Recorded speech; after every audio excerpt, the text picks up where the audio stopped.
வணக்கம். இன்னைக்கு நம்ம படத்தோட கதையில திருஷ்யம் 3 படத்தோட கதையை தான் இன்னைக்கு நம்ம பார்க்க போறோம். ஆல்ரெடி 2 பார்ட் ரிலீஸ் ஆயிருக்கு. இது 3வது பார்ட்டுக்கான கதை. பார்ட் 1 பார்ட் 2 ஆல்ரெடி நீங்க பார்த்திருப்பீங்க. சோ பார்க்காதவங்களுக்கு அப்படியே ஒன்லைன்ல இந்த கதையை சொல்லிடுறேன். ஹீரோ வந்து பாத்தீங்கன்னா அவர் குடும்பம் தான் வாழ்க்கைன்னு சொல்லி வாழ்ந்துட்டு இருப்பாரு. அவங்க பொண்ணு கூட படிக்கிற ஒரு பையன் என்ன பண்ணுவான், ஹீரோயினோட பொண்ணு குளிக்கிறத வீடியோ எடுத்துருவான். அந்த வீடியோ எடுத்து நீ என் கூட ஒன்னா இருக்கணும்னு சொல்லி மிரட்டுவான். அந்த டைம்ல இந்த விஷயம் அவங்க அம்மாக்கு கன்வே ஆக அவங்க அம்மாவே வந்துட்டு என் கூட ஆசைக்கு இருக்கணும் அப்படின்னு சொல்லி அந்த பையன் மிரட்ட ஒரு கட்டத்துல அந்த பையனோட பின்னந்தலையில அந்த பொண்ணு அடிச்சு அந்த பையனை வீட்டிலே சாகடிச்சாங்க. இந்த விஷயம் நம்ம ஹீரோ கிட்ட சொல்ல ஹீரோ வீட்டுக்கு பக்கத்துல இருக்க ஒரு தோட்டத்துல புதைக்கிறாரு. இறந்து போன பையன் சாதாரண குடும்பத்தை சார்ந்தவன் கிடையாது, ரிட்டையர்டு ஐஜியோட பையன். சோ இதனால இந்த கேஸ் ரொம்ப பரபரப்பா போக ஹீரோ மேல ஒரு டவுட் வந்து ஹீரோ கிட்ட விசாரிக்க ஆரம்பிக்கிறாங்க. ஒரு கட்டத்துல கஸ்டடியில எடுத்து அவங்க ஃபேமிலி எல்லாம் மிரட்டி அடிச்சு கேட்கும்போது அந்த பசங்க பயத்திலையும் வலியிலையும் வந்துட்டு தாங்க முடியாம உண்மை கதையை சொல்லிடுறாங்க. தான் அப்பா தான் கொலை பண்ணாரு, எங்க வீட்டு தோட்டத்துல புதைச்சிருக்காரு அப்படின்னு சொல்லிட்டு தான் குடும்பத்துக்கே தெரிஞ்சு போச்சு. அதுக்கப்புறம் அந்த இடத்துல போய் தோண்டி பார்ப்பாங்க.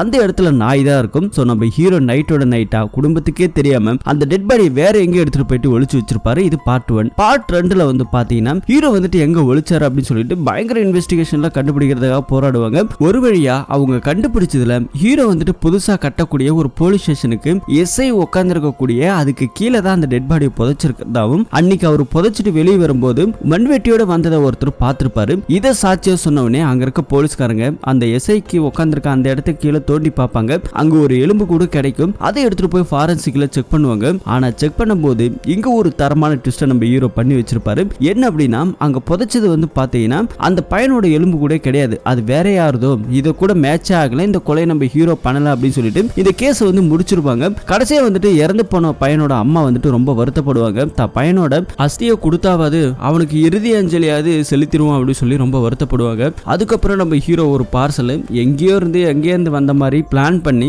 அவங்களுக்கு அந்த பார்சல்ல அஸ்தியை கொடுத்து விடுவாரு. அதுக்கப்புறம் அவங்க இறுதி அஞ்சலி செலுத்துவாங்க. ஆனாலும் அவங்களுக்கு தெரியும் நம்ம ஹீரோ தான் இந்த கொலையை பண்ணாங்க அப்படிங்கறத. ஆனா ஹீரோ தன்னோட புத்திசாலித்தனத்தால இவ்வளவு நாள் தப்பிச்சிட்டு இருக்கான். ஹீரோவை எப்படியாவது பழி வாங்கணும், அவனுக்கான தண்டனையை வாங்கி கொடுக்கும் சொல்லிட்டு ஒரு பக்கம் ரிட்டையர் ஐஜியோட குடும்பம் போராடிட்டு இருக்க. இது எல்லாத்தையுமே நம்ம ஹீரோ பண்ணிட்டு ஆளு பயங்கர மாசம் கிளம்பியிருப்பாரு. இது பார்ட் 2 கதை. இப்ப பார்ட் 3ல வந்து பாத்தீங்கன்னா இந்த கேஸுக்கு பின்னாடி இருக்கிற இடம் நம்ம ஹீரோ எங்கெங்கெல்லாம் போனாரோ அந்த மொபைல் நெட்வொர்க் எல்லாம் வச்சு கடைசியா எங்க ஸ்பாட் எங்க என்ன பண்ணாரு, அந்த மீதி டெட் பாடி எங்க ஒளிச்சு வச்சிருக்காரு அப்படின்னு சொல்லிட்டு பயங்கர இன்வெஸ்டிகேஷனா பண்ண ஆரம்பிப்பாங்க பார்ட் 3ல. இதுக்கப்புறம் நம்ம ஹீரோ வந்துட்டு அவரோட புத்திசாலித்தனத்தை வச்சு பயன்படுத்தி என்னெல்லாம் பண்ண போறாரு, இன்னும் என்னென்ன ட்விஸ்ட் எல்லாம் காத்துட்டு இருக்கு அப்படிங்கறத படத்தை பார்த்து நீங்க தெரிஞ்சுக்கங்க. And welcome to mister Shakti voice over channel. இது வரைக்கும் நம்ம சேனலை சப்ஸ்கிரைப் பண்ணாம பார்த்துட்டு இருக்கீங்கன்னா மறக்காம சப்ஸ்கிரைப் பண்ணிடுங்க. இப்போ நம்ம பார்ட் 3க்கான கதையை பார்ப்போம். இந்த படத்தோட ஸ்டார்டிங் சீன்ல ஒரு குடும்பமே அழுதுகிட்டு இருக்க உள்ள இருந்து அப்பாக்காரர் நடந்து வராரு. சோ இங்க இவர் அரெஸ்ட் பண்றதுக்காக நிறைய போலீஸ்காரங்களா வந்திருக்காங்க. சோ அரெஸ்ட் பண்ணி அப்படியே கூட்டிட்டு போறாங்க. இவர் வந்து பாத்தீங்கன்னா ஒரு ரிட்டையர் ஐஜியோட பையனை கொலை பண்ணி அந்த கொலை வந்து மறைச்சிருக்காரு. அதனால இவர் இப்ப அரெஸ்ட் பண்ணி கூட்டிட்டு போறாங்க. நம்ம ஹீரோ கதை மாதிரியே இருக்கு இல்லையா? ஹீரோ போன படத்துல வந்து பாத்தீங்கன்னா அவர் வந்து ஒரு படம் எடுக்கணும்னு சொல்லி ரொம்ப ஆசைப்பட்டாரு. அதே மாதிரி வந்து தன்னோட கதையை வந்துட்டு இப்ப படமா எடுத்து வச்சிருக்காரு. அந்த படத்தை தான் இப்ப தியேட்டர்ல ரிலீஸ் பண்ணி பயங்கர வரவேற்பா எல்லாரும் கொண்டாடிட்டு இருக்காங்க. சோ நம்ம ஹீரோ வந்துட்டு இப்ப ப்ரொடியூசரா மாறி இருக்காரு. சோ இந்த கதையுமே வந்து பாத்தீங்கன்னா நம்ம ஹீரோ தான் எடுத்திருக்காரு. இப்ப நடிச்சவர் எல்லாமே ஒரு ஆர்டிஸ்ட். சோ இப்ப எல்லாருமே வந்துட்டு பேட்டி எடுத்துட்டு இருக்க. அங்க வந்துட்டு ஒரு பொண்ணு இருக்கா, ரிப்போர்ட்டர். சோ அந்த பொண்ணு வந்துட்டு இந்த டைரக்டருக்கும் இந்த ப்ரொடியூசருக்கும் இடையில ஏதோ கொஞ்சம் சலசலப்பு இருக்கிறதா சொல்லி கேள்விப்பட்டோம் அப்படி சொல்லி அந்த பொண்ணு நம்ம ஹீரோ கிட்ட கேட்க, இந்த கதையில நடிச்சாரு இல்லையா அந்த நடிகரோட பேட்டி எடுத்துட்டு இருக்கும் போது கேக்குறாங்க, அப்படிலாம் எனக்கு எதுவும் தெரியலங்க, நீங்களா ஒரு பொருளையை கிளப்பாதீங்கன்னு சொல்லிட்டு அங்க இருந்து கிளம்பி போறாரு. இப்ப நம்ம ஹீரோவை காமிக்கிறாரு. ஹீரோ வந்து பாத்தீங்கன்னா அவரோட ஆபீஸ்ல உட்கார்ந்துருக்காரு. ஹீரோக்கு வந்துட்டு ஒரு அசிஸ்டன்ட் போன இதுலயே வந்துட்டு இருந்திருப்பாரு. இவர் வந்துட்டு ஒரு போலீஸ்காரர் தான். சில பல காரணங்களால இப்ப இவர் இங்க இருக்காரு. நம்ம ஹீரோ கூட அசிஸ்டண்டா இருக்காரு. படம் ரொம்ப நல்ல வரவேற்புல இருக்குன்னு சொல்லிட்டு ஃபேமிலி எல்லாம் காமிக்கிறாங்க. ஹீரோவோட பொண்ணுங்களாம் ரொம்பவே பெரிய பொண்ணுங்களா ஆயிடுச்சு, கல்யாணம் பண்ற வயசுக்கு வந்துட்டாங்க. சோ இருந்தாலும் வந்துட்டு இப்ப நம்ம ஹீரோ அங்க இருந்து கிளம்பலாம் அப்படின்னு சொல்லிட்டு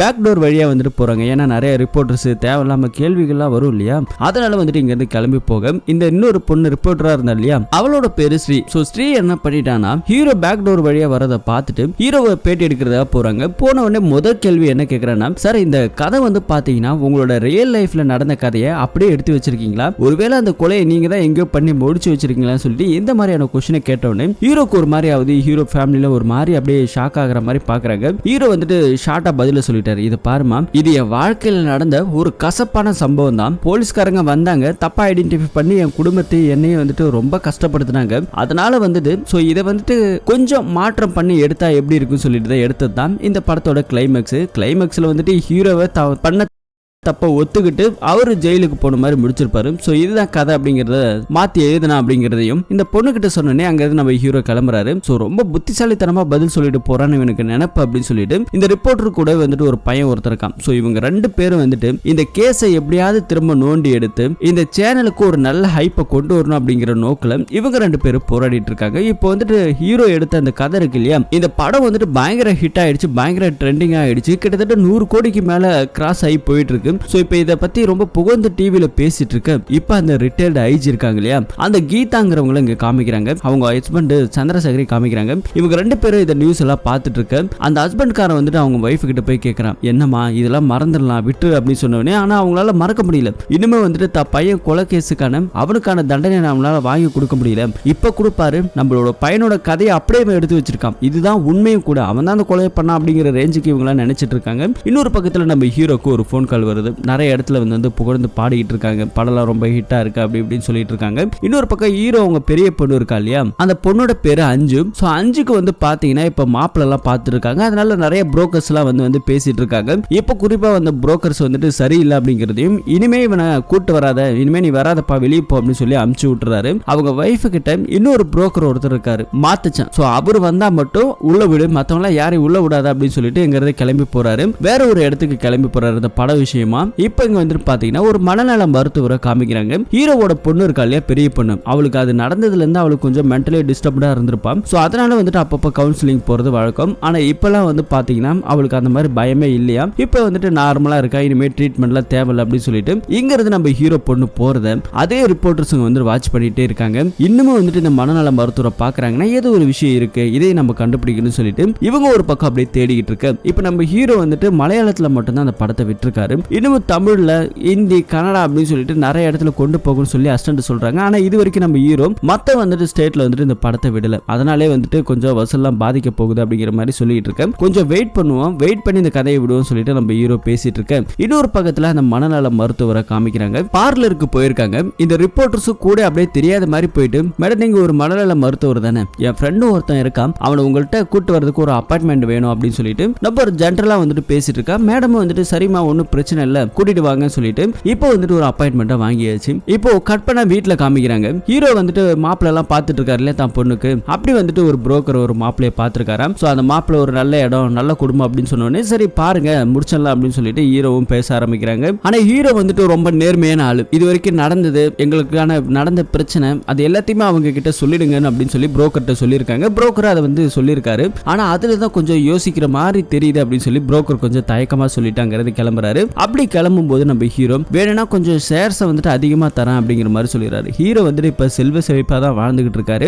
இருக்கிறது 2 பொண்ணு. சோ ஒரு பொண்ணுக்கு கொடுக்கறத இன்னும் கொஞ்சம் கூடுதலாவே கொஞ்சம் சேர்த்து கொடுக்குறேன் சொத்துன்னு சொல்லிட்டு அனுப்பிச்சு வைக்கிறாரு. நான் பேசிட்டு சொல்றேன்னு சொல்லி அந்த புரோக்கர் அங்க இருந்து கிளம்ப இப்ப ஹீரோவோட சின்ன பொண்ணு ஒருத்தி இருக்கிறான். அவளோட பேரு அனு. சோ அவ வந்து நம்ம ஹீரோ கிட்ட ஏன்பா இந்த மாதிரி லஞ்சம் கொடுத்து நம்ம அக்கா வாழணுங்கிற அவசியமே இல்ல, அவளுக்கு இந்த வரதட்சணை கொடுக்கறதே பிடிக்காது அப்படிங்கிற மாதிரி எல்லாம் சொல்லிட்டு இருக்கேன். ஹீரோக்கு இது சரின்னு தான் படுது. சின்ன பொண்ணா இருந்தாலும் பேசுறது வந்துட்டு கரெக்டா இருக்கு இல்லையா. இப்ப மனநல மருத்துவரை போயிட்டு பாக்குறாங்க. நீங்க ரொம்ப நாளா உங்க பசங்களை கூட்டிட்டு எங்கேயுமே போகாம இருக்கிறீங்க, சரி நீங்க எங்கேயாவது ஒரு ட்ரிப் மாதிரி கொஞ்சம் வெளியே போயிட்டு வாங்க அப்படின்னு சொல்லி அனுப்பிச்சு விடுறாங்க. சரின்ட்டு ஹீரோ தான் பசங்களை ஃபேமிலி எல்லாம் கூப்பிட்டு ஒரு இடத்துக்கு போயிட்டு எல்லாரும் நிம்மதியா சாப்பிட்டுட்டு இருக்காங்க. ஹீரோவோட பசங்களுக்கே தெரியும் அந்த டெட் பாடி வந்துட்டு நம்ம அப்பா வேற எங்கேயோ ஏதோ ஒளிச்சு வச்சிருக்காரு. ஆனா அது என்ன காரணம் அப்படிங்கிறது தெரியல. இது வரைக்கும் குடும்பத்துக்கிட்டே சொல்லல. இப்ப டின்னர்லாம் சாப்பிட்டு இருக்கும் போது ஹீரோவோட குடும்பத்துக்கு ஒரு விஷயம், இன்னும் முடிஞ்சு போன கதையை வந்துட்டு நிறைய பேர் பேசிட்டு இருக்காங்க. இதனால திரும்ப ஏதாவது பிரச்சனை வந்துருமோன்னு சொல்லி அப்பப்ப இந்த குடும்பமே வந்து பாத்தீங்கன்னா பயத்துல தான் இருக்கு. ஏன்னா எப்ப போலீஸ்காரங்க வருவாங்க, எப்ப இந்த கேஸ் திரும்ப ரீஓபன் பண்ணுவாங்க அப்படிங்கிறது தெரியல. இப்ப வந்துட்டு ரொம்பவே இந்த கேஸுக்காக வாதாடின ஒரு வக்கீல காமிக்கிறாங்க. அவங்களும் இங்க வந்து ஜாயின் பண்றாங்க. சோ அவங்க என்ன சொல்றாங்கன்னா இந்த கேஸே வந்துட்டு இதோட முடிஞ்சு போச்சு, எந்த ஒரு எவிடன்ஸுமே இல்லைன்னு சொல்லி கோர்ட்டே தடை பண்ணிருக்கு.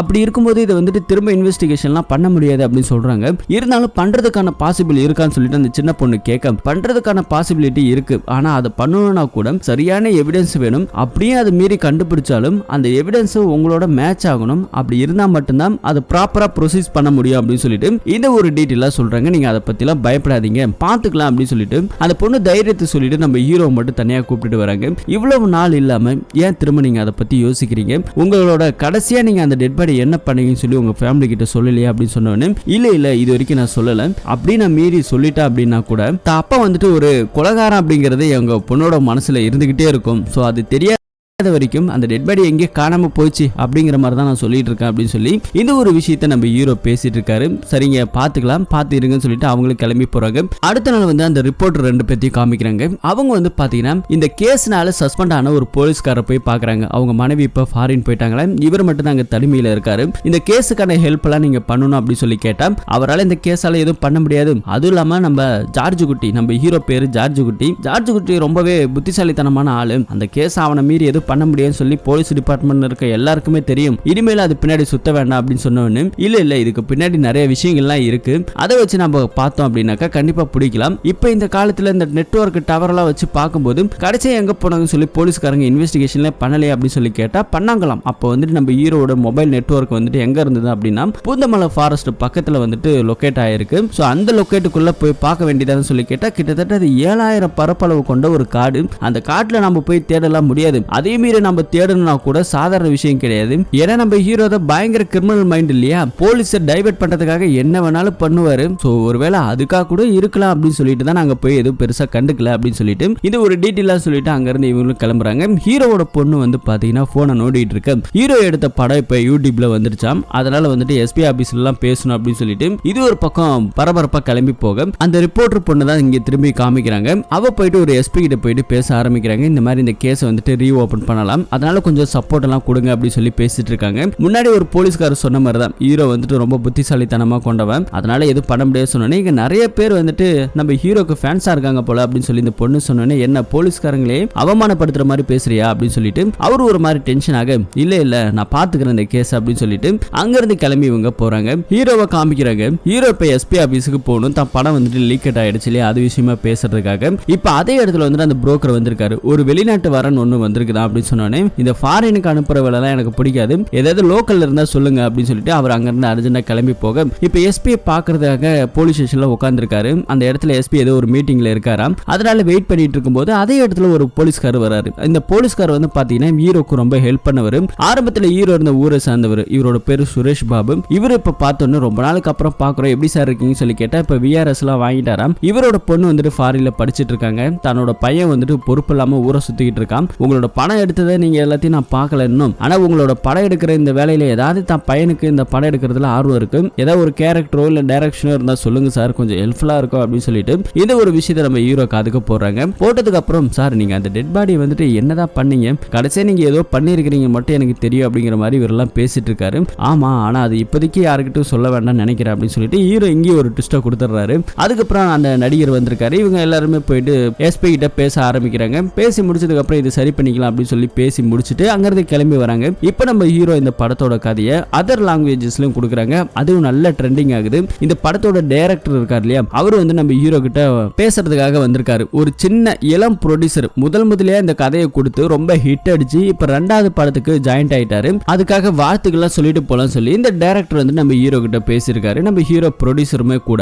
அதுக்கப்புறம் வந்து பாத்தீங்கன்னா சுரேஷ் பாபு சொன்ன விஷயம் நம்ம ஹீரோக்கு அப்படியே கொஞ்சம் சிங்க் ஆகுது. இந்த மாதிரி எனக்கு தெரிஞ்சவரோட பையன் இந்த டைரக்ஷன்ல கொஞ்சம் நீங்க சேர்த்துக்கிறீங்களா சொல்லி கேட்டா சார் இது என்ன கேள்வி அனுப்பி விடுங்க சொல்லிட்டு இவர் அந்த விஷயத்துல பேசிட்டு கிளம்பின. நைட் டைம் வந்து நம்ம சுரேஷ் பாபு போலீஸ்காருக்கு கால் பண்றாரு. இந்த மாதிரி நான் டைரக்டர் கிட்ட பேசியிருக்கேன், உங்க பையனை பேச சொல்லுங்கன்னு சொன்னோன்னே அவரும் ரொம்ப தேங்க்ஸ் சார், இவ்வளவு ஹெல்ப் நீங்க பண்ணுவீங்கன்னு சொல்லி நான் நினைச்சு பார்க்கலன்னு சொல்றாரு.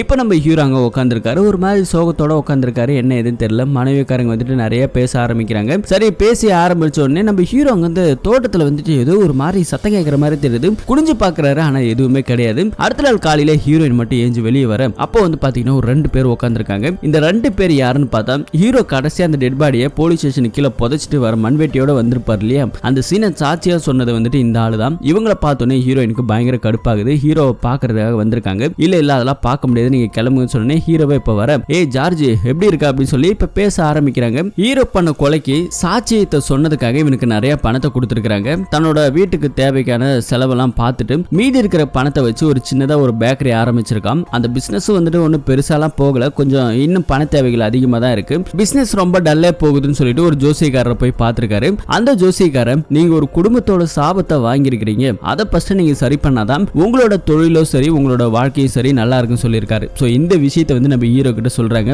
உங்க குடும்பத்துக்கு எதிராக நான் சாட்சி சொன்னதால நீங்க ஏதாவது சாபம் விட்டீங்களோன்னு நினைக்கிறேன் அப்படின்னு சொல்லி இந்த ஜார்ஜ் சொன்னோன்னு நம்ம ஹீரோ வந்துட்டு டே அப்படிலாம் ஒண்ணும் கிடையாது, நீ என்ன பொய்யாடா சொன்ன, உண்மையை தானே சொன்ன, இன்னும் சொல்ல போனா நீ செஞ்சது எனக்கு ஒரு விதத்துல உதவிதான், உன்னாலதான் இந்த கேஸ் சீக்கிரமா முடிஞ்சிச்சு, அது மட்டும் இல்லாம நானும் என் குடும்பமும் சரி எந்த விதத்துல உனக்கு நாங்க எந்த சாபமும் கொடுக்கலப்பா அப்படின்னு சொல்லிட்டு ஹீரோ வந்துட்டு ரொம்ப நேர்மையா பேசுறாரு. பேசினதுக்கு அப்புறம் சரி பிசினஸ் எல்லாம் எப்படி போகுதுன்னு சொன்னோன்னே ரொம்ப டல்லா போகுதுன்னு சொன்னா இல்லையா, அதனால உன் பிசினஸ் கொஞ்சம் டெவலப் பண்றதுக்காக நானே கொஞ்சம் பணம் கொடுக்குறேன், டெவலப் பண்ண அப்படின்னு சொன்னோன்னே சார் அதெல்லாம் வேணாம், நான் அதுக்காகலாம் வரல, உங்கள்கிட்ட மன்னிப்பு கேட்டுட்டு இந்த விஷயத்தை கேட்டுட்டு போலாம் தான் வந்தோன்னு சொன்னோன்னே டே இதெல்லாம் மன்னிப்புலாம் ஒன்றும் கிடையாது, நான் உனக்கு பணத்தை கொடுக்குறேன், உன்னால எப்ப திருப்பி கொடுக்க முடியுமோ அப்ப கொடு, கடனா வச்சுக்கோ அப்படின்னு சொல்லிட்டு இந்த ஒரு விஷயத்தை அவர்கிட்ட பேசிட்டு பணத்தை கொஞ்சம் உதவி பண்ற மாதிரி தெரியுது. அவங்களும் நன்றி சொல்லிட்டு கிளம்புறாங்க. இப்ப நம்ம ஹீரோவோட ஃபேமிலி ஒரு புரோக்கர் சொன்ன இடத்துக்கு போறாங்க. மாப்பிள்ளை எல்லாம் பாக்குறாங்க. மாப்பிள்ளை எல்லாம் ரொம்ப பிடிச்சிருக்கு இவங்களுக்கு, ரொம்ப நல்லா பேசிட்டு கொஞ்ச நாள்ல நிச்சயதார்த்தம் வச்சுக்கலாம் சொல்லிட்டு வீட்டுக்கு கிளம்பி வராங்க. இப்ப நைட் டைம்ல காமிக்கிறாங்க. நைட் டைம்ல ஏதோ ஒரு வெளிச்சம் வந்துட்டு நம்ம ஹீரோ வீட்டுக்கு அடிக்கிற மாதிரி தெரியுது. அப்படியே கட் பண்றாங்க இந்த சீனம். அடுத்த நாள் காலையில ஹீரோட வீட்டுக்கு ஒரு பொண்ணு ஒருத்தி வந்திருக்கான். இந்த பொண்ணு ஹீரோக்கு நெருக்கமான ஒருத்தரோட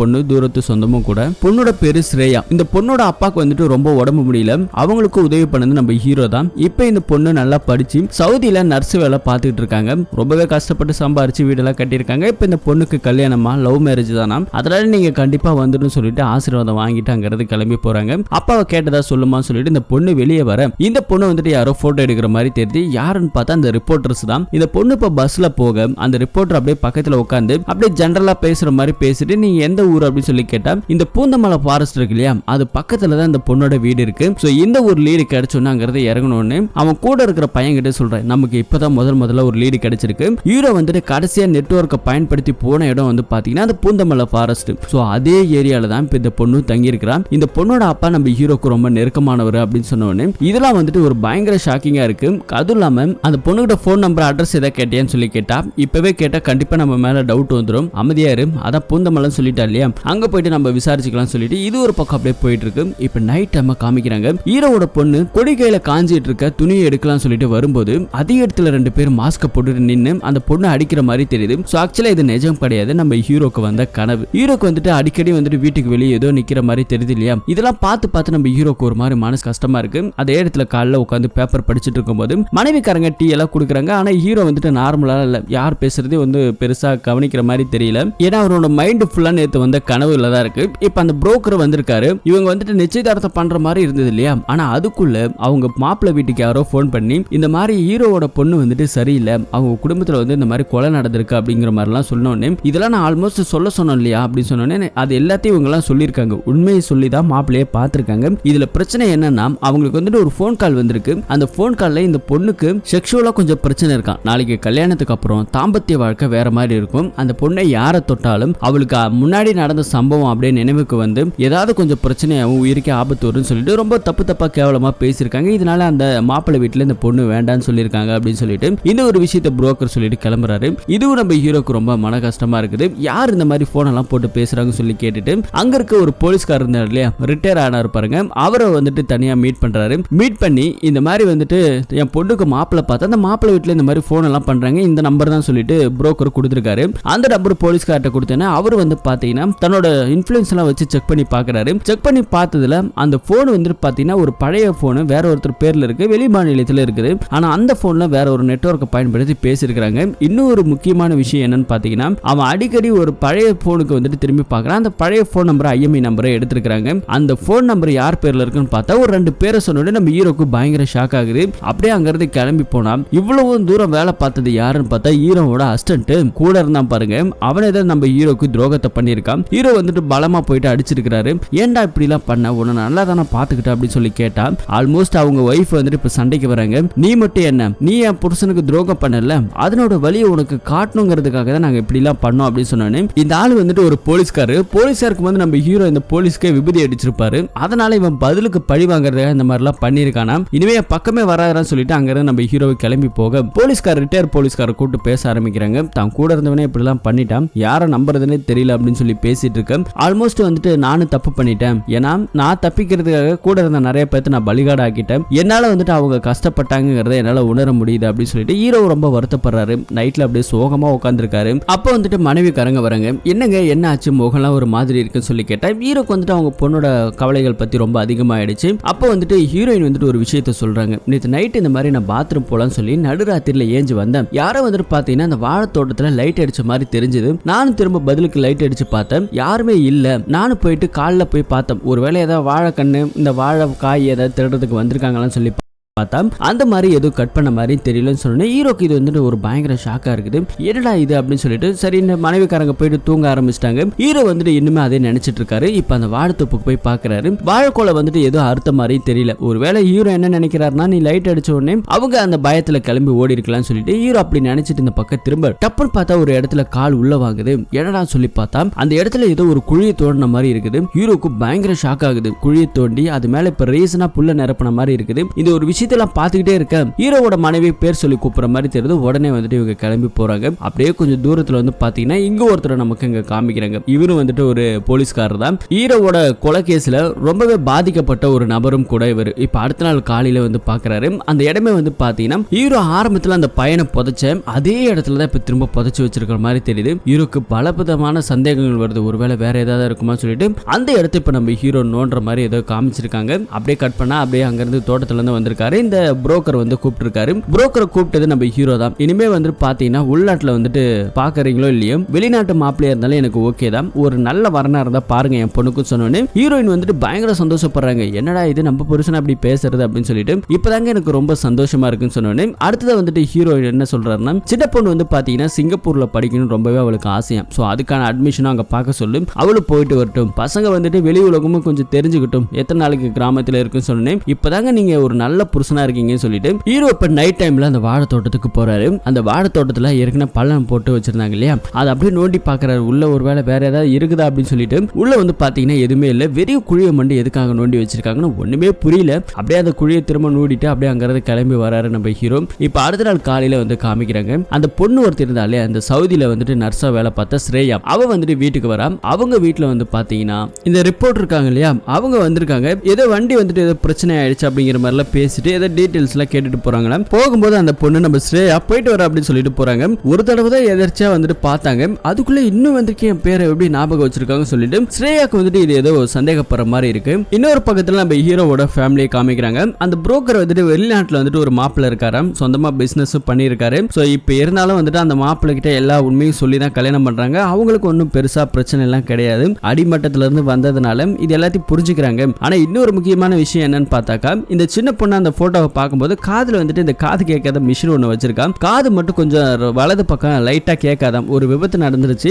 அந்த விபத்துல வந்துட்டு காது சரியா கேட்காது அப்படிங்கிற மாதிரி சொல்லியிருக்காங்க. இதெல்லாம் வந்துட்டு ஒரு பெரிய பிரச்சனை இல்லைன்னு சொல்லிட்டு இவங்க வந்துட்டு ஓகே சொல்லிடுறாங்க. இப்ப நம்ம ஹீரோக்கு ஒரு போன் கால் வருது. யாருன்னு பார்த்தா அந்த ஸ்ரேயா தான். இந்த மாதிரி வீட்டுக்கு வந்தாங்க, எனக்கு ரொம்ப சந்தேகமா இருக்கு அப்படிங்கிற மாதிரி எல்லாம் பேசிட்டு இருக்க. இன்னொரு பக்கத்துல நம்ம கரண்ட்ல இருக்க ஐஜியை காமிக்கிறாங்க. அவர்கிட்ட ஒரு ரிட்டையர் போலீஸ்காரர் போயிட்டு பேச ஆரம்பிக்கிறாங்க. இந்த சகாதேவன் ஒருத்தர் காலையே நம்ம ஹீரோ வீட்டுல குழி தோண்டினவன். அவன் வந்துட்டு ஏதோ இந்த கேஸை பத்தி என்கிட்ட விசாரிக்கிறான். அவன் ஏதோ பண்ண போறான்றது எனக்கு தெரியுதுன்னு சொல்லிட்டு இந்த இருக்க ஐஜி கிட்ட ஏதோ ஒரு பிட்ட போட்டுட்டு போறாரு. அடுத்து நம்ம ஹீரோ நேரா போயிட்டு ஹீரோக்காக சாட்சி சொன்னார் இல்லையா, அந்த பேக்கரி கடை வச்சிருக்கிறவர்கிட்ட போயிட்டு பார்த்து நீ எனக்காக ஒரு உதவி பண்ணுன்னு சொல்லிட்டு அவர்கிட்ட ஏதோ ஒரு ஹெல்ப் கேட்கிறாரு. அடுத்த சீனை ஹீரோட ஃபேமிலியை காமிக்கிறாங்க. ஹீரோட ஃபேமிலி அந்த பையனோட வீட்டுக்கு போயிட்டு மாப்பிள்ளை எல்லாம் பாக்குறாங்க. மாப்பிள்ளை எல்லாம் ரொம்ப பிடிச்சு போகுது. சீக்கிரமாவே கல்யாணத்தை முடிச்சிடலாம் அப்படின்னு சொல்லிட்டு ஃபேமிலியில இருக்க எல்லாரும் பேச ஆரம்பிக்கிறாங்க. அப்போ வந்துட்டு நம்ம ஹீரோக்கு வந்துட்டு ஒரு மெசேஜ். யாருன்னு பார்த்தா அந்த ஸ்ரேயா அவங்க வீட்டுக்கு திரும்ப அந்த ரிப்போர்ட்டர் ஏதோ வந்துட்டு போன மாதிரி தெரியுது. ஏதோ விசாரிச்சிருக்காங்களாம். போகும்போது அந்த வண்டியோட நம்பர் எல்லாத்தையும் வந்துட்டு போட்டோ எடுத்து அனுப்பிச்சு விட்டுருக்காங்க. இப்போ வந்துட்டு அந்த ரிப்போர்ட்டர்ஸை காமிக்கிறாங்க. அவங்க வந்துட்டு ஒரு இடத்துல போயிட்டு அங்க இருக்க ஆளுங்கள்ட்ட விசாரிக்கிறாங்க. இந்த பூந்தமலை ஃபாரஸ்ட் பக்கத்துல ஒருத்தவங்க இருக்கிறாங்க. அவங்க பொண்ணு கூட சவுதியில நர்ஸா இருக்காங்க. பேரு வந்துட்டு சிஜே பத்ரோஸ் அப்படிங்கிற மாதிரி ஏதோ சொன்னாங்கன்னு சொன்னோன்னே ஆமா ஆமா அவங்க பொண்ணு ஃபாரின்ல தான் இருக்காங்க, அது அந்த பக்கமா இருக்காங்கன்னு சொல்லிட்டு இந்த டீட்டெயில ஏதோ ஒரு பக்கம் இந்த ஆளுங்க கேதர் பண்ணிட்டு இருக்க மாதிரி தெரியுது. இன்னொரு பக்கத்துல நம்ம ஹீரோ இந்த ஃபாரின் மாப்பிளை பத்தி தன்னோட ஃப்ரெண்டு ஒருத்தர் ஃபாரின்ல இருக்காரு. சினிமா மூலமா வந்துட்டு ஃப்ரெண்ட் ஆயிட்டாங்களாம். இப்ப அவரை வச்சு அந்த பையன் எப்படி சொல்லி விசாரிச்சதுல அந்த பையன் சின்ன பிசினஸ்ல லாஸ் பண்ணிருக்கான். அதுக்கப்புறம் அதுல இருந்து மீண்டும் எப்படியே வந்திருக்கான். இருந்தாலும் வந்துட்டு நல்ல பையன் தான். ஆனா அப்பப்ப கொஞ்சம் லைட்டா குடிப்பான் அப்படிங்கிற மாதிரி விஷயத்தெல்லாம் சொல்றாங்க. சோ இந்த விஷயம் வந்துட்டு ஹீரோலாம் ஒரு பக்கம் விசாரிச்சுட்டு இருக்க. இன்னொரு பக்கத்துல ஐஜியை காமிக்கிறாங்க. மீட்டிங்ல போட்டு பேசிட்டு இருக்கும் போது அந்த இடத்த மீட்டிங்லாம் முடிச்சுட்டு வெளியே வரும்போது இந்த சகாதேவன் வந்துட்டு திரும்ப இந்த கேஸ் ஏதோ நோன்ற மாதிரி தெரியுது. கொஞ்சம் கேர்ஃபுல்லா பாத்துங்க, அவன் போயிட்டு திரும்ப இந்த கேஸை வந்துட்டு இது பண்ணிட போறான்னு சொன்னோன்னே ஆல்மோஸ்ட் வந்துட்டு இந்த கேஸை பத்தின விஷயங்கள்லாம் இப்ப மீடியால கொஞ்ச நாளா வந்துட்டு ரொம்ப வைரலா தான் போயிட்டு இருக்கு, நானும் பார்த்துட்டு இருக்கேன் அப்படிங்கிற மாதிரி இது ஒரு பக்கம் பிரச்சனையா இருக்கு. இன்னொரு பக்கத்துல இப்ப ஹீரோவோட ஃபேமிலியை காமிக்கிறாங்க. ஹீரோவோட ஃபேமிலி இப்ப அவங்களோட மாப்பிள்ளை வீட்டுக்கு போயிருக்காங்க. மாப்பிள்ளை வீட்டுலாம் பாக்குறாங்க, பேசுறாங்க, கூடிய சீக்கிரத்துல கல்யாணம் வச்சுக்கலாம், நிச்சயதார்த்தம் பண்ணிடலாம், உடனே பண்ணிடலாம் அப்படின்னு சொல்லிட்டு எல்லா விஷயத்தையும் வந்துட்டு பேசி முடிச்சுட்டாங்கிறது கிளம்பி வராங்க. அப்படி இவங்க ரெண்டு பேரும் கிளம்பி போகும்போது அந்த போலீஸ்காரங்க சகாதேவனும் ஹீரோவோட அசிஸ்டண்டா இருந்தாங்க இல்லையா, இவனுக்கு ரெண்டு பேரும் வாட்ச் பண்ணிட்டு இருக்காங்க. எதுக்காக இவனுங்க நம்ம ஹீரோவை திரும்ப ஃபாலோ பண்றாங்கன்னு ஒன்றுமே புரியல, பயங்கர சஸ்பென்ஸாவே அப்படியே போயிட்டு இருக்கு. இன்னொரு பக்கத்துல ஹீரோக்கு இப்போ ஒரு ஃபோன் கால். என்னன்னு பார்த்தா ஹீரோ பொண்ணுக்கு பார்த்த மாப்பிள்ள இருக்காங்க இல்லையா, அவங்க அப்பா தான் கால் பண்ணிருக்காங்க. இந்த மாதிரி வந்து எனக்கு ஒரு ஃபோன் கால் வந்துச்சு. அந்த ஃபோன் கால் வந்து பாத்தீங்கன்னா ஹீரோவோட பொண்ணை பத்தி ரொம்ப தப்பா பேசுறாங்க, அதெல்லாம் செட் ஆக மாட்டா, இல்லற வாழ்க்கைக்கெல்லாம் ஒத்து வர மாட்டா, இப்படின்னு ஏகப்பட்ட விஷயங்களை சொல்லியிருக்காங்க. நான் பயங்கரமா திட்டிட்டேங்க. அதுவும் நேர்ல வந்து சொன்னாங்க. அவங்க போகும்போது ஒரு போட்டோஸ் தான் இருந்தது, அதை எடுத்து நான் உங்களுக்கு அனுப்புற பாருங்கன்னு சொல்லிட்டு அதை வந்துட்டு இவங்களுக்கு அனுப்பிச்சு விடுறாங்க. இன்னொரு பக்கம் வந்து பாத்தீங்கன்னா இந்த மனநல மருத்துவர் இருக்காங்க இல்லையா, அவங்கள பாக்குறதுக்காக இப்ப அதே போலீஸ்காரர் சகாதேவன் வந்திருக்காங்க. சகாதேவன் வந்து அந்த அம்மாவை மிரட்டுறான். இந்த பொண்ணுக்கு எதிராக வந்துட்டு ஒரு ரிப்போர்ட், மெடிக்கல் ரிப்போர்ட் கேட்கறான். அந்த பொண்ணு வந்து மென்டலி அன்ஸ்டேபிள் தான் அப்படின்னு சொல்லிட்டு பழைய ரெக்கார்டை எடுத்து இப்ப புதுசா சைன் பண்ணி கொடுக்குறாங்க. இதே வந்து மிரட்டிட்டு போற, இல்லைன்னா கழுத்து அறுத்து போட்டுருவான், பொண்ணையை அறுத்து போட்டுருவோம் சொல்லி மிரட்டி இருந்தாலே இந்த அம்மா எதுவுமே செய்ய முடியாம சொல்லிடுச்சு. இப்போ வந்து பாத்தீங்கன்னா நம்ம ஹீரோக்கு அதே மேடமும் போன் பண்ணி சொல்லிடுறாங்க, மனநல மருத்துவர் இந்த மாதிரி ஒருத்தர் வந்து என்ன மிரட்டினா, இந்த மாதிரி கொடுத்துருக்கிறேன், பார்த்து இருந்துக்கோ, எனக்கு என்னவோ தப்பா படுது அப்படின்னு சொன்னோன்னே ஹீரோக்கு இன்னும் ரெண்டு பயமாயிடுது. ஏன்னா இது சுத்தி இந்த மாதிரியே பண்ணிட்டு இருக்கு அப்படின்னு சொல்லிட்டு பார்த்தா ஹீரோக்கு வந்துட்டு இப்போ ஒரு போட்டோ எடுத்து அனுப்பிச்சார் இல்லையா அவங்களோட சம்மந்தி. சோ அது யாருன்னு பார்த்தா சகாதேவன் தான் அப்படின்னு சொல்லி கண்டுபிடிச்சிட்டாங்க. சகாதேவனை நம்ம ஹீரோக்கு நல்லா தெரியும், ஏன்னா ஹீரோவால தான் அவனுக்கு அந்த பிரச்சனையே ஆயிடுச்சு. இப்போ போயிட்டு நேர்ல மன்னிப்பு கேட்கும் போது தான் இங்க ஒரு பயங்கரமான ட்விஸ்ட கொடுக்குறாங்க. என்னன்னு பார்த்தா ஹீரோவை வந்துட்டு இவ்வளவு நேரமா விசாரிச்சுட்டு இருந்த அந்த மீடியா பொண்ணு ஸ்ரீ வந்துட்டு வேற யாருமே கிடையாது, இந்த சகாதேவனோட பொண்ணு தானே. அப்பாவுக்கு வந்து இந்த மாதிரி வாழ்க்கையை வேற மாதிரி ஆனது உங்களோட கேஸ்னால தான், இதை வந்துட்டு நாங்க சும்மா விட மாட்டோம் அப்படின்னு சொல்லிட்டு பழி வாங்குறதுக்காகவே இதெல்லாம் பண்ணிட்டு இருக்காங்க. இப்ப இந்த விஷயத்துல வந்துட்டு பேசிட்டு இருக்கும்போது இப்ப நைட் டைம் வந்துட்டு காமிக்கிறாங்க. அந்த சிஜே பத்ரோஸ் இருக்கார் இல்லையா, அந்த ஃபாரின்ல வேலை பார்க்குற அந்த நர்ஸ் பொண்ணோட அப்பா, அவரால் படுத்த படுக்கையா இருக்காரு, கேன்சர் வந்து. அவர் போயிட்டு இந்த சகாதேவன் கழுத்து பிடிச்சி நெரிக்கிறான். அந்த டெட் பாடி என்னதான்டா பண்ணீங்க, உனக்கு கண்டிப்பா தெரியும் அப்படின்னு சொல்லிட்டு, ஏன்னா இந்த ஆளை பத்தி விசாரிச்சதுல இந்த ஆள் வந்துட்டு பக்கத்துல இருக்க சர்ச்சில் ஒரு வெட்டியா வேலையை பார்த்துட்டு இருக்காரு. இவர் தான் வந்து ஒரு எலும்பு கூட எடுத்துட்டு போயிட்டு நம்ம ஹீரோக்கு கொடுத்துருக்காரு. அந்த எலும்பு கூட மாத்தி வச்சுதான் டிஎன்ஏ டெஸ்ட்ல மேட்ச் ஆகாம போனதுக்கு காரணமே இவர் தான் நிறைய உதவிகளை பண்ணிருக்காரு. இப்ப அவங்களோட பொண்ணை பிடிச்சி நெருக்கும் போது இவர் நிறைய உண்மை கதைகளை சொல்லிட்டாரு. இந்த மாதிரி நான் வேற எலும்பு கூட தான் எடுத்து கொடுத்தேன், அந்த எலும்பு கூட இவங்களோட தான் அப்படிங்கிற மாதிரிலாம் சில டீட்டெயிலாம் கொடுத்த உடனே இது ஒரு பக்கம் பிரச்சனையா போக இந்த பக்கம் ஹீரோட வீட்டுல காமிக்கிறாங்க. ஹீரோக்கு போன் கால். இப்போ போன் கால் பண்ணி அந்த ஐயாவே வந்துட்டு எல்லா உண்மைகளும் சொல்ல ஆரம்பிச்சிட்டாரு. இந்த மாதிரி வந்து மிரட்டினா, அவன் பாக்குறதுக்கு போலீஸ்கார மாதிரி தான் இருக்கான் அப்படின்னு சொல்லிட்டு அந்த பொண்ணு வாங்கி சொல்லிடுச்சு. இந்த மாதிரி எல்லா டீட்டெயிலும் அப்பாவும் சொல்லியிருக்காரு, நீங்க கொஞ்சம் பார்த்து இருந்துக்கங்க சார் சொல்லிட்டு இதெல்லாம் வந்து பேசிட்டே இருக்கு. ஹீரோக்கு இன்னும் கொஞ்சம் நாள் பட பயம் அதிகமாகுது. இப்போ வந்துட்டு அந்த ரிட்டையர் ஐஜி, அந்த போலீஸ்கார சகாதேவன் எல்லாருமே வந்து ஒன்னா மீட் பண்ணி பேச ஆரம்பிக்கிறாங்க. அப்படி பேசும்போது அவருக்கு ஐஜிக்கு வந்துட்டு ஒரு போன் கால், வீடியோ கால் போகுது. யாருக்குன்னு பார்த்தா அந்த கீதாவை காமிக்கிறாங்க. கீதாவும் இப்ப இருக்கிற ஐஜியுமே வந்துட்டு ரொம்ப க்ளோஸ் ஃப்ரெண்டு தான், கிளாஸ்மேட் தான். ஸோ அப்படி இருந்த இவன் கொஞ்சம் ஒரு மாதிரி மென்டலா டிஸ்டர்ப் ஆயிட்டா. தான் பையனுக்கு வந்து இந்த மாதிரி நடந்துருச்சு. ஒரே பையன் ஆசாசியா வளர்த்தவங்க இப்படி கண்ணுல காட்டாம காண பணமா ஆக்கிட்டாங்களே சொல்லி அந்த விற்த்தியில ஒரு மாதிரி ஆயிட்டான். இந்த கேஸ்ல கண்டிப்பா அவனுக்கு தண்டனை வாங்கி கொடுக்கணும், இதுக்கு பதிலா நீங்க எங்களுக்கு சப்போர்ட்டா இருக்கணும் அப்படின்னு சொல்லிட்டு இந்த கேஸ் வந்து முடிஞ்சு போச்சு, இதுக்கு மேல இதுல நோண்டி எடுக்கிறதுக்கு என்ன இருக்கு அப்படின்னு சொன்னோன்னே இப்ப அந்த இடத்துக்கு சகாதேவன் வரான். சகாதேவன் வந்து சில உண்மைகளை சொல்ல ஆரம்பிக்கிறான். என்ன அப்படின்னா சகாதேவன் விசாரிச்சிருக்கான் அந்த கேஸை பத்தி. இப்ப ரீசன்ட் டைம்ல விசாரிச்சதுல நம்ம ஹீரோ அந்த கொலையை பண்ணிட்டு கடைசியா நெட்வொர்க் மூலமா போன இடம் வந்து செக் பண்ணி பார்த்ததுல பூந்தமலை ஃபாரஸ்ட் ஏரியா, அந்த பூந்தமலை ஃபாரஸ்ட் ஏரியா பக்கத்துல ஹீரோக்கு ரொம்ப நெருக்கமான ஒருத்தவரும் இருக்கிறான். அவன் தான் வந்துட்டு சிஜே பத்ரோஸ். கேன்சர் வந்து இப்ப போயிட்டு கழுத்து பிடிச்சு மிரட்டினா இல்லையா, அந்த ஆளை பத்தி பேச ஆரம்பிக்கிறான். அந்த ஆளுக்கு பெருசா வசதி வாய்ப்புல எதுவும் கிடையாது, பக்கத்துல இருக்க சர்ச்சில் வெட்டிய வேலை பார்த்துட்டு இருந்தான். அப்படி பார்த்தவன் தான் நம்ம ஹீரோக்கு ஒரு எலும்பு கூட எடுத்து கொடுத்துருக்கான். அந்த எலும்பு கூடையும் அவன் சொன்ன ஆளையும் வச்சு நாங்க மேட்ச் பண்ணி பார்த்தோம், டிஎன்ஏ ஓட மேட்ச் ஆகுது. இது ஒரு பக்கம் இருந்தாலும் அந்த ஆளுக்கு வந்துட்டு பெருசா பண வசதி கிடையாது. அந்த கொலை நடக்கிறதுக்கு முன்னாடியே பூந்தமலை ஃபாரஸ்ட் ஏரியா பக்கத்துல அவன் இப்ப இருக்க வீட்டை நம்ம ஹீரோ தான் விலைக்கு வாங்கியிருக்காரு. விலைக்கு வாங்கினவர் பணம்லாம் நம்ம ஹீரோ தான் கொடுத்திருக்காரு, ஆனா ரிஜிஸ்டர் பண்ணது இவரோட பேர்ல. வீடு கட்டி கொடுத்ததுக்கு பணம்லாம் இவர் தான் கொடுத்திருக்காரு, ஆனா அவங்க பொண்ணை லோன் போட வச்சு அந்த லோனை கொஞ்சம் கொஞ்சமா அடைக்கிற மாதிரி எல்லாம் செட்டில் பண்ணிருக்காங்க. ஆல்மோஸ்ட் செலவு பண்ணது ஃபுல்லா நம்ம ஹீரோ, ஆனா இருக்கிறது எல்லாமே இவரோட பேர்ல. எந்த ஒரு சந்தேகமும் ஃபியூச்சர்ல வரக்கூடாதுங்கிறதுக்காக அவர் செஞ்ச உதவிக்காக அவன் இதெல்லாம் பண்ணிருக்கான். எனக்கு நம்ம அந்த வீட்டுக்கு கீழே தான் வந்துட்டு அந்த டெட் பாடி இருக்குமோ எனக்கு நம்ம சந்தேகமா இருக்கு. ஏன்னா அவசரமா அவன் வீடு கட்டி கொடுக்கறதுக்கான காரணம் என்ன அப்படின்னு சொல்லிட்டு நீங்க வேணா அந்த வீட்டுக்கு கீழே ஒரு 6 அடி நோண்டி பாத்தீங்கன்னா கண்டிப்பா அந்த டெட் பாடி கிடைக்கிறதுக்கு வாய்ப்பு இருக்கு சொன்னோன்னே இதெல்லாம் வந்துட்டு சகாதேவன் சொன்னோன்னே இவங்களுக்கு பயங்கர ஷாக் ஆகுது. அதுக்கப்புறம் அங்க இருக்கிற ஐஜி என்ன சொல்றாரு சொல்றாரு, நீ ஃபர்ஸ்ட் வெளியே போடான்னு சொல்லி அந்த சகாதேவனை வெளியே அனுப்புறாரு. இப்ப அந்த இறந்து போட பையன் கிட்ட பேச ஆரம்பிக்கிறாரு. இது பாருங்க, அவனை பத்தி உங்களுக்கு தெரியாது, அவன் ஒரு மொள்ள மாதிரி போலீஸ். இருந்தாலும் நம்ம ஹீரோ இருக்காரு இல்லையா, அவர் இன்னும் புத்திசாலித்தனமான ஆளு. ஏற்கனவே வந்துட்டு கொலை பண்ணது தான் வீட்டு தோட்டத்துல புதைச்சான்னா அங்க போய் தோண்டும் போது நாய் கிடைச்சது. அந்த டெட் பாடி அதுக்கப்புறம் போலீஸ் ஸ்டேஷனுக்கு கீழே கிடைச்சது. அங்கேயும் நம்ம போய் பார்த்தோம், அந்த டெட் பாடி வேறைய வந்து கிடைச்சிருச்சு. இந்த மாதிரி எல்லாம் இருக்கும்போது ஒரு புத்திசாலித்தனமா அவன் முயற்சி பண்ணிட்டு இருக்கும்போது தன்னைத்தானே வந்துட்டு ஒரு இடத்த வாங்கி அந்த இடத்துக்கு கீழே தான் புதைச்சிருக்காங்கன்றதுலாம் முட்டாள்தனம். அதுவும் அவன் புத்திசாலித்தனமா இருக்கும் போதே போலீஸ்காரங்க மோப்பம் பிடிச்சி தன்னோட மொபைல் நெட்வொர்க்கை ட்ரேஸ் ஓவர் பண்ணுவாங்கன்னு தெரியாத முட்டாளாவா இருப்பான். கண்டிப்பா இது எல்லாமே நம்மள திசை திருப்புறதுக்கான ஒரு ஆதாரம். இந்த கேஸே முடிஞ்சு போச்சு, போலீஸே கோர்ட்டு எல்லாமே தடை பண்ணிட்டாங்க, அதை மீறி எதுவும் பண்ண முடியாது, நீங்க போயிட்டு கம்முன்னு இருக்கிற வேலையை பாருங்க அப்படி சொல்லி நம்ம போலீஸ்காரர் கொஞ்சம் சமாதானப்படுத்துறாரு. இருந்தாலும் இவர் ஒத்துக்க மாட்டாரு. அப்படிலாம் முடியாது, உங்க வீட்டுல இந்த மாதிரி நடந்தா பண்ணுவீங்களா? எங்களுக்கு ஒண்ணுதான் சார், அந்த டெட் பாடி எங்க இருக்குது, ஏதாவது ஒரு குழு கிடைச்சிடாதா? இந்த படத்துல நடக்கிற மாதிரி ஏதாவது ஒரு குழு கிடைச்சி எங்களுக்கான ஒரு நீதி கிடைச்சிடாதாங்கிற ஒரு ஏக்கம் தான் சார். கண்டிப்பா நீங்க எங்களுக்கு உதவி பண்ணுங்க சொன்னேன். இவர் இன்னொரு விஷயத்தை சொல்றாரு, இது பாருங்க, நாங்க விசாரிச்ச வரைக்கும் சொல்றோம், உங்களுக்கே தெரியாத ஒரு விஷயத்துல இந்த கேஸ்ல வந்து நாங்க விசாரிச்சல எங்களுக்கு கிடைச்சிருக்குது. அப்பதான் நம்ம ஹீரோ பத்தின ஒரு பயங்கரமான ஒரு ட்விஸ்ட சொல்ல ஆரம்பிக்கிறாரு. ஹீரோ வந்துட்டு இந்த படத்தை வந்துட்டு எங்க தான் மறைச்சு வச்சிருப்பாரு, நமக்கே இவ்வளவு நல்ல கேள்விகளா இருந்தது இல்லையா? அந்த கதையை வந்துட்டு போலீஸ்காரங்களே தெரிஞ்சிருக்காம். இப்ப அந்த கதையை வந்துட்டு சொல்ல ஆரம்பிக்கிறாங்க. ஹீரோக்கு வந்து பாத்தீங்கன்னா கிட்டத்தட்ட ஒரு 4 ஏக்கருக்கு இடம் இருக்குது சொந்தமா அவரோட வீட்டுக்கு பக்கத்துல. அந்த 4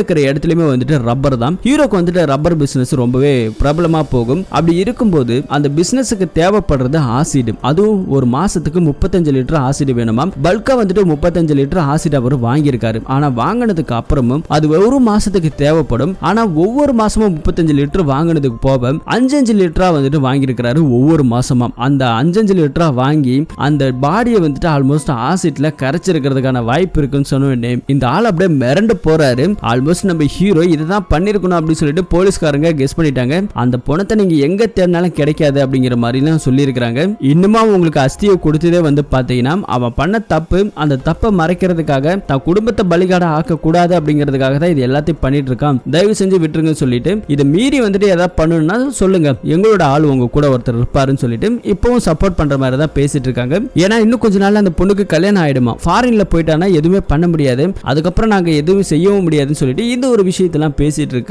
இந்த ரிட்டையர் ஐஜி ஹெல்ப் பண்றன்னு ஒத்துக்கிறாரு. இப்ப நம்ம ஹீரோவோட ஃபேமிலி காமிக்கிறாங்க. நிச்சயதார்த்தம் முடிஞ்சு போச்சு, அடுத்தது கல்யாணம் நாள் வேலையெல்லாம் ரொம்பவே பரபரப்பா போயிட்டு இருக்கு. ஹீரோ யாருக்கோ போன் பண்றாங்க, யாருன்னு பார்த்தா வக்கீலம்மா. அந்த வக்கீலம்மாவை நேர்ல பார்த்து பேச ஆரம்பிக்கிறாரு. இது மாதிரி போலீஸ்காரங்க இந்த கேஸை வந்துட்டு ரீஓபன் பண்ற மாதிரி தெரியுதுன்னு சொல்லி கேட்டா அதுக்கு சாலிடான எவிடன்ஸ் வேணும், அப்படி கிடைச்சாதான் பண்ண முடியும், வேணும்னாக்கா நான் போலீஸ் டீம்ல ஒரு ஸ்பையை வச்சு செக் பண்ண சொல்றேன், அந்த மாதிரி ஏதாவது வந்திருக்கான தகவல் கிடைக்கும், அப்படி கிடைச்சதுன்னா நம்ம ஏற்கனவே முன்ஜாமீன் போட்டு வைங்கன்னு சொல்லி நம்ம ஹீரோவும் சொல்ல ஆரம்பிக்கிறாங்க. முன்ஜாமீன்லாம் போட்டுக்கலாம், ஒன்றும் பிரச்சனை இல்லை, கோர்ட்டே வந்து இந்த கேஸை ரீஓபன் பண்ணக்கூடாதுன்னு சொல்லி ஸ்டே ஆர்டர் கொடுத்துருக்காங்கல்ல, பார்த்துக்கலாம் அப்படின்னு சொல்லிட்டு வக்கீலம்மா பேச ஆரம்பிக்கிறாங்க. இன்னொரு பக்கத்தில் வந்து பார்த்தீங்கன்னா இந்த ரிட்டையர் ஐஜி இருக்காங்க இல்லையா, அவங்களோட ஹஸ்பண்டும் இப்போ இருக்கிற ஐஜியும் பேச ஆரம்பிக்கிறாங்க. அந்த டிஎன்ஏ சாம்பிளோட ரிசல்ட் எடுத்துட்டு வந்து காமிக்கிறாங்க, இதுவும் மேட்ச் ஆகுது. இப்போ வந்து பார்த்தீங்கன்னா போலீஸ்காரங்க அவங்களோட வீட்டுக்கு போறாங்க. இதை வச்சு வந்து இந்த கேஸை வந்து கொஞ்சம் மூவ் பண்ணலாம்னு சொல்லிட்டு போலீஸ்காரங்க அவங்களோட வீட்டுக்கு போயிட்டு நிற்க அப்போ வந்துட்டு நம்ம ஹீரோ வந்துட்டு அரெஸ்ட் பண்ணலாம்னு கூப்பிட்டு போறாங்க. அப்போ வந்துட்டு ஹீரோ வந்துட்டு ஒரு லெட்டர் வாங்கியிருக்காரு. என்ன அப்படின்னு பார்த்தீங்கன்னா ஒரு ஸ்டே ஆர்டர், இந்த மாதிரி வந்துட்டு அரெஸ்ட் பண்ணவே முடியாத மாதிரி ஏதோ வாங்கியிருக்காரு. ஸோ அதை பார்த்தோன்னே போலீஸ்காரங்க அங்கிருந்து வந்தோடனே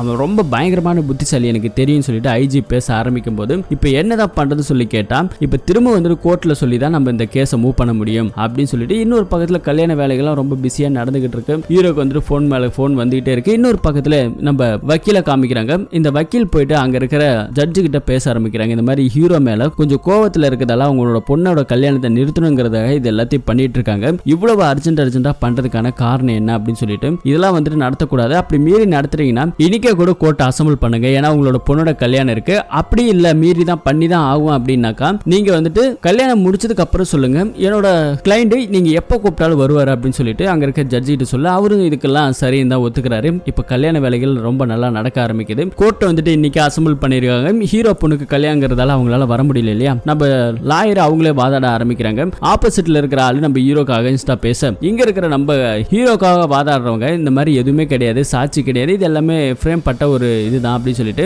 அந்த ரிப்போர்ட் வந்துட்டு இவங்களே கொடுத்தாங்க இல்லையா மனநல மருத்துவர். அந்த ரிப்போர்ட் வந்துட்டு ஆப்போசிட் வக்கீல இதை வச்சு இப்ப கல்யாணமே நடந்தாலும் அந்த பொண்ணு முதல் இரவுல அந்த பையனை ஏதாவது பண்றதுக்கான ஒரு வாய்ப்புகள் இருக்கு அப்படின்னு சொல்லி அந்த ரிப்போர்ட் எல்லாம் கொடுக்குறாங்க. அப்படிலாம் கிடையாது அப்படின்னு சொல்லிட்டு இங்க இருக்கிற நம்ம வக்கீல் என்ன சொல்றாங்கன்னா, நீங்க வேணா ஒரு வாய்ப்பை கொடுத்து பாருங்க, அப்படி மீறி எதுவும் நடக்கிறதுக்கான பாசிபிலிட்டி எல்லாம் கிடையாது, அது மீறி நடந்தாலும் முழு பொறுப்பு நாங்களே எடுத்துக்கிறோம் அப்படின்ற மாதிரிலாம் இவங்க ரொம்ப வாக்குவாதம் போயிட்டு இருக்கு. இன்னொரு பக்கத்துல நம்ம ஹீரோட ஃபேமிலியை காமிக்கிறாங்க. கல்யாணம் வந்துட்டு இப்ப நல்லபடியா நடக்கிறதுக்கான எல்லா ஏற்பாடுகளும் இருக்குது. நிறைய பேர் அங்க வெயிட் பண்ணிட்டு இருக்காங்க, ஏதாவது ஒரு தீர்ப்பு வந்துராதா, அந்த கல்யாணம் நின்றாதா அப்படின்னு சொல்லிட்டு. ஆனா இப்ப எதுவுமே பண்ண முடியல, கல்யாணம் நல்லபடியா நடந்துருச்சு. இங்க இருக்கிற ஆளு பயங்கர டென்ஷன் ஆகுறான், எல்லாமே நம்ம கையை விட்டு போயிடுச்சு அப்படின்னு சொல்லிட்டு இப்ப முதலிரவுக்காக அவங்க அங்க இருந்து கிளம்புறாங்க. இந்த ஹஸ்பண்ட் வைஃப் 2 பேரும் மட்டும் தனியா ஒரு இடத்துக்கு போறாங்களாம். இப்ப கல்யாணமே முடிஞ்சு போச்சு இல்லையா. இப்ப இங்க இருக்கிற அந்த இறந்து போன பையனோட அப்பாவை காமிக்கிறாங்க. சார் இது எல்லாமே ஒரு கேம் தான் சார்னு சொன்னோடனே நமக்கே பயங்கர ஷாக் ஆகுது. இந்த போலீஸ்காரர் அதிர்ச்சி ஆகுறாரு. என்னையா சொல்ற அப்படின்னு சொல்லி கேட்டா ஆமான்னு சொல்லிட்டு இவரு ஒரு கதையை ஆரம்பிக்கிறாரு. இங்க பயங்கரமான ட்விஸ்ட் ஒன்று ஓபன் பண்றாரு. ஆல்மோஸ்ட் இப்ப நம்ம ஹீரோட பொண்ணுக்கு கல்யாணம் ஆச்சு இல்லையா,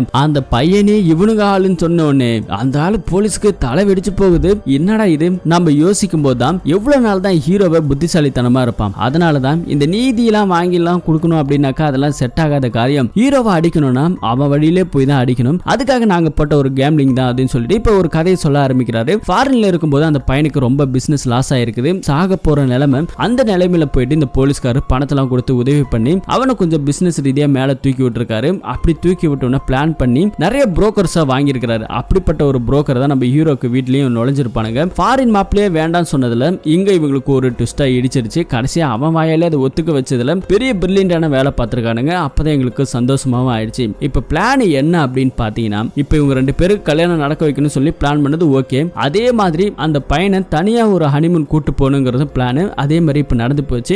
இப்ப அந்த பொண்ணு அங்க 2 பேரும் போவாங்க. அப்ப அந்த பையன் என்ன பண்ணுவான்னா ஒரு மயக்க மருந்து கலந்து அந்த பொண்ணு கிட்ட கொடுத்துருவான் ஹீரோ பொண்ணுக்கு. அந்த பொண்ணு மயக்கம் போட்டு விழுந்துரும். விழுந்த உடனே இவன் அங்க இருந்து எஸ்கேப் ஆகி போட் மூலமா எங்க ஆளுங்க கூட்டிட்டு போயிட்டு அவனை ஒரு வழியா ஃபாரின்ல சேர்த்துருவாங்க. அதுக்கப்புறம் நம்பால் சகாதேவன் போலீஸ்காரன் இருக்கா இல்லையா, இவன் போயிட்டு அந்த பையனை கொலை பண்ண மாதிரி எல்லா எவிடன்ஸும் நாங்க கலெக்ட் பண்ணுவோம். சாம்பிள்லாம் வச்சுட்டு போலீஸ்காரங்க வந்து பார்க்கும்போது அந்த பையனோட டிஎன்ஏவோட மேட்ச் ஆகும். இந்த பொண்ணு தான் வந்துட்டு மனநல பாதிக்கப்பட்டு கொலை பண்ணிட்டான்னு சொல்லிட்டு அவளை தூக்கி உள்ள வச்சுட்டா. கடைசி வரைக்கும் அந்த பையனை கண்டுபிடிக்க முடியாது. எங்களுக்கு தேவையான அந்த பழி வாங்குற எண்ணமும் இப்போ முடிஞ்சு போகும் அப்படின்னு சொல்லிட்டு இந்த கதையெல்லாம் சொல்றாங்க. அதே மாதிரி பக்காவா பிளானா நடந்துகிட்டு இருக்கு. ஆல்மோஸ்ட் அந்த பொண்ணுக்கு மயக்க மருந்து கொடுத்து எல்லாத்தையும் முடிச்சிட்டாங்க இல்லையா. இப்போ நம்ம ஹீரோக்கு ஒரு ஃபோன் கால் வருது. அந்த பொண்ணு மயக்க நிலைமையில கிடக்கிறதே நம்ம ஹீரோ கிட்ட காமிக்க ஹீரோ அங்கிருந்து வேகமா கிளம்பி வராரு. அதுக்குள்ள இவன் கையெல்லாம் கிழிச்சு ரத்தத்தெல்லாம் வந்து மேட்ச் பண்ணிட்டு இருக்கான். மேட்ச் பண்ணிட்டு இருந்தோடனே நம்ம ஹீரோ வந்துட்டு கதவை தட்டுறாரு. அந்த பொண்ணு படுத்திருக்கு. போலீஸ் ஜீப்பு வந்துடுது. போலீஸ் ஜீப்பு வந்த உடனே இவரு கதை உடைச்சிட்டு உள்ள போனோன்னு தன் பொண்ணை தூக்கி நிறுத்துறாரு. உடம்பெல்லாம் ஒரே ரத்தமா இருக்கு, கீழே கத்தியும் கிடக்குது. போலீஸ்காரங்க வந்தோடனே என்ன பண்றதுன்னு தெரியாம முழிச்சிட்டு இருக்காங்க. சோ இதுதான் நடக்க போகுது, இதுதான் பிளான், இப்படிதான் நடந்திருக்கும் அப்படின்னு சொல்லிட்டு இவர் ரொம்ப சந்தோஷமா பேசிட்டு இருக்காரு. ரிட்டையர் ஆயிடுச்சு, என்ன பார்த்தா நான் முட்டாள் மாதிரி தெரியுதா, என்னையா பண்ணி வச்சிருக்கீங்க அப்படின்னு சொல்லிட்டு இதெல்லாம் ஒரு பக்கம் இவர் டென்ஷன் ஆகி பேசிட்டு இருக்க. இப்ப அந்த சகாதேவனை காமிக்கிறாங்க. சகாதேவனை அந்த பையனை கூட்டிட்டு போயிட்டு இருக்கான். மாப்பிள்ளையை கூப்பிட்டு எங்க இந்த வழியா போகாம இப்படி கூப்பிட்டு போறீங்கன்னு சொல்லி கேட்டேன். இது ஷார்ட் கட் அப்படின்னு சொல்லி பேசிட்டு இருக்காங்க. இப்போ நம்ம போலீஸ்கார காமிக்கிறாங்க. ஐஜி நேரா வந்து இறந்து போன பையனோட அப்பா கிட்ட நீ பண்ண முட்டாள்தனத்தினால இப்ப என்ன நடந்திருக்கு பாத்தியா அப்படின்னு சொல்லிட்டு அவர் கோவப்படுறாரு. என்ன நடந்துச்சுன்னு பார்த்தா இந்த சகாதேவன் போயிட்டு அந்த பொண்ணுக்கு மயக்க மருந்தெல்லாம் கொடுத்து அந்த பையன் மாப்பிள்ள இருக்கான் இல்லையா அவனையுமே அடிச்சிருக்கான். அவன் ரத்தத்தை எடுத்து இந்த பொண்ணோட மேட்ச் பண்ணிருக்கான். மேட்ச் பண்ணிட்டு அந்த பொண்ணு மயக்கம் போட்டதுக்கு அப்புறம் அவனை கூட்டிட்டு போலாம்னு சொல்லி முடிவு பண்றதுக்குள்ள நம்ம ஹீரோ வந்துட்டாரு. ஹீரோ வந்து பார்க்கும்போது கதவெல்லாம் லாக்ல இருந்திருக்கா. அந்த பொண்ணு மயக்கத்துல இருந்திருக்கா. போலீஸ் ஜீப் வந்திருக்கு. போலீஸ் ஜீப்போட சப்போர்ட்டோட தான் அந்த கதவை உடைச்சிட்டு உள்ள போயிருக்காங்க. இந்த மாதிரி எல்லாம் ஆயிருக்கு சார் அப்படின்னு பார்த்த உடனே அங்க இருந்து கூட்டு போயிருக்காங்க. இப்ப அதுக்கு என்ன அப்படின்னு சொல்லி கேட்டா இப்ப அதுக்கு என்னவா அந்த சகாதேவன் இருக்கான் இல்லையா அவன் ஹீரோவை பழி வாங்குறதுக்காக அவன் ஒரு ஸ்கெட்சை போட்டிருக்கான். என்ன ஸ்கெட்ச்னா அந்த பையனை கொலை பண்ணி அந்த கொலை வந்து புதைக்கிற மாதிரி தான் பிளான். ஆனா இவங்களோட பிளான் அந்த பையனை கொலை பண்றதே கிடையாது. இது நான் பண்ணல, இது நான் பண்ண ஸ்கெட்சே கிடையாதுன்னு சொல்லிட்டு அதை தடுக்கலாம் சொல்லிட்டு இன்னொரு பக்கத்துல மொபைல் நம்பரை ட்ரேஸ் பண்ணிட்டு போறாங்க. அங்க வந்துட்டு ஒரு வீடு இருக்கு, சகாதேவனோட வீடு தான். அந்த வீட்டுல போயிட்டு பாக்குறாங்க, யாருமே இல்ல. ஆனா அந்த இடத்துல நம்ம ஹீரோ இருக்காரு. இங்க இன்னொரு பயங்கரமான ட்விஸ்ட் நம்ம ஹீரோ சொல்ல ஆரம்பிக்கிறாங்க. ஆக்சுவலி வந்துட்டு பாத்தீங்கன்னா ஹீரோ நேரா கார் எடுத்துட்டு வேகமா போயிருப்பாரு. போன உடனே அங்க சகாதேவன் எல்லாத்தையும் பண்ணிட்டு அங்க இருந்து கிளம்பி இருப்பான். ஆனா நம்ம ஹீரோக்கு நல்லா புரியும் போன் பண்ணது சகாதேவன் தான். சகாதேவனோட பிளான் என்ன அப்படின்னா அந்த மாப்பிள்ளைய கொலை பண்ணி ஹீரோ வீட்டுக்கு பக்கத்துல ஒரு குழி தோண்டி இருந்தா இல்லையா அந்த குழியில அந்த பையனை புதைக்கிறதா பிளான். ஏன்னா ஆல்மோஸ்ட் நம்ம ஹீரோ அந்த குழியை தோண்டி என்ன இருக்குன்னு பார்த்திருப்பாரு. அதை இந்த சகாதேவன் வீடியோ எடுத்திருப்பான் தெரியாத மாதிரி. அப்ப போலீஸ்ல ஒரு எவிடன்ஸாவே கொடுத்துருவாங்க. இந்த மாதிரி அந்த குழியை தோண்டது இவர் தான் அந்த டெட் பாடி புதைச்சாருன்னு சொல்லி காமிக்கிறதாக ஒரு டம்மி வீடியோவை எடுத்து வச்சிருக்கான். இந்த பிளானை படி நம்ம ஹீரோவை சிக்க வைக்கணும், அந்த பொண்ணை சிக்க வைக்கணும் அப்படிங்கறத இந்த பிளானை இவன் போட்டிருக்கான். ஆனா அந்த பிளான் வந்துட்டு வேற மாதிரி போயிடுச்சு. ஹீரோ சகாதேவனை பிடிச்சிட்டாரு. பிடிச்சி அவனை அடிச்சு விசாரிக்கும் போது எல்லா கதையும் சொல்லிட்டான். இந்த மாதிரி வந்துட்டு மாப்பிள்ளைய கொலை பண்றதெல்லாம் பிளான் கிடையாது, உங்க பொண்ணை சிக்க வைக்கிறதா பிளான்னு சொல்லிட்டு, ஆனா நான் தான் இந்த பிளானை வேற மாதிரி எக்ஸிக்யூட் பண்ண அப்படின்னு சொன்னேன். இது எல்லாத்தையுமே வந்துட்டு தான் கூட இருக்கிற போலீஸ்காரர் மூலமா வீடியோவும் எடுத்துக்கிறாரு.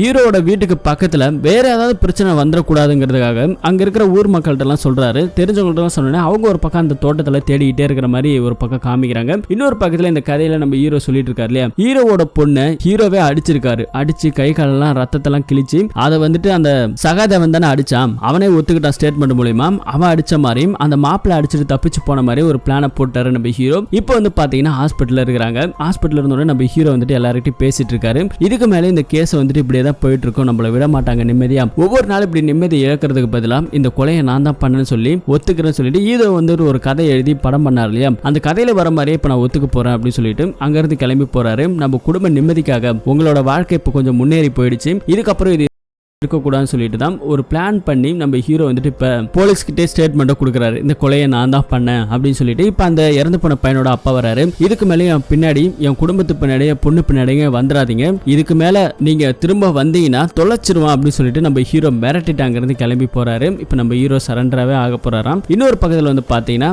நம்ம ஹீரோவோட பொண்ணை கல்யாணம் பண்ணவன் அவன் போட்டில் போயிட்டு இருக்கான். அவன் ஃபோன் பண்ணி எல்லார்கிட்டையும் திட்டிட்டு இருக்கான், என்னை கொலை பண்ண பார்த்தீங்களா, நல்லாவே இருக்க மாட்டீங்களா நீங்க சொல்லிட்டு நம்ம இறந்து போன பையனோட அப்பா கிட்டே பேசிட்டு கிளம்புறாரு. இன்னொரு பக்கத்துல வெளியே வக்கீல் இருக்காங்களே, இதை நீங்க செஞ்சுதான் ஆகணுமா அப்படின்னு சொல்லி கேட்டா, ஆமா செஞ்சுதான் ஆகணும் அப்படின்னு சொல்லிட்டு அப்பதான் அந்த வக்கீல் கிட்ட ஒரு விஷயத்த சொல்றாங்க. இந்த மாதிரி என் பொண்ணை அடிச்சதே நான் தான், இந்த மாதிரி எவிடன்ஸை கிரியேட் பண்ணது நான் தான் அப்படின்னு சொல்லிட்டு, இது எல்லாமே தான் பொண்ணுக்காகவும் தான் குடும்பத்துக்காகவும் தான் பண்ணேன்னு சொல்லிட்டு அங்கிருந்து நம்ம ஹீரோ அப்படியே நடந்து போறாரு காமிக்கிறாங்க. இப்போ இந்த கேஸ் முடிஞ்சு போச்சு, இந்த கொலையெல்லாம் நம்ம ஹீரோ தான் பண்ணாரு அப்படின்னு சொல்லிட்டு ஒத்துக்கவும் செஞ்சுட்டாரு. இப்போ வந்துட்டு இந்த கேஸ் ரொம்ப பிரபலமா நியூஸ்ல பேசப்படுது. பல வருஷமா நிலுவையிலேயே போயிட்டு இருந்தது கேஸை ஒரு வழியா நான் தான் பண்ணேன்னு சொல்லிட்டு அப்பா கரை சரண்டர் ஆயிட்டார் நியூஸ்ல பேச. இது எல்லாமே வந்துட்டு இறந்து போன அந்த பையனோட அம்மா பாக்குறாங்க, அந்த ரிட்டையர்டு ஐஜி பாக்குறாங்க. அவங்க ஹஸ்பண்ட் இப்போ உனக்கு சந்தோஷமா அப்படின்னு சொல்லி கேட்டா, இப்பவும் அந்த அம்மாவுக்கு சந்தோஷம் இல்லையா, வேற ஏதோ பண்ண போது எனக்கு அவ வேணும் அப்படின்னு சொல்லிட்டு ஒரு மாதிரி பேசிட்டு அப்படியே பாட்டு போருக்கான லீடையும் கொடுத்து முடிக்கிற மாதிரி காமிக்கிறாங்க. இந்த படத்தோட கதையை பத்தி நீங்க என்ன நினைக்கிறீங்க சொல்லி கமெண்ட்ல சொல்லுங்க. இது மாதிரியான இன்ட்ரெஸ்டிங்கான கதையை தெரிஞ்சுக்கணும்னா மறக்காம நம்ம சேனலை சப்ஸ்கிரைப் பண்ணி சப்போர்ட் பண்ணி வைங்க. மீண்டும் ஒரு நல்ல படத்தோட கதையில திரும்பவும் சந்திப்போம். தேங்க்யூ.